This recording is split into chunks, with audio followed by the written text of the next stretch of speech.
কই মাছ দিয়ে লাউ দিয়ে রান্না করছি।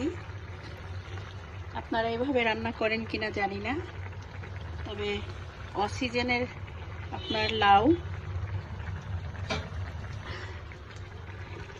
অসিজনের লাউ হলেও লাউটা বেশ ভালো ছিল, একটু কচি লাউ ছিল, সেটা দিয়েই রান্না করছি। কই মাছ দিয়ে লাউ এভাবে রান্না করলে মোটামুটি খারাপ লাগে না, ভালোই লাগে। একটু টমেটো দিয়েছি, একটু ধনিয়া পাতা দিব।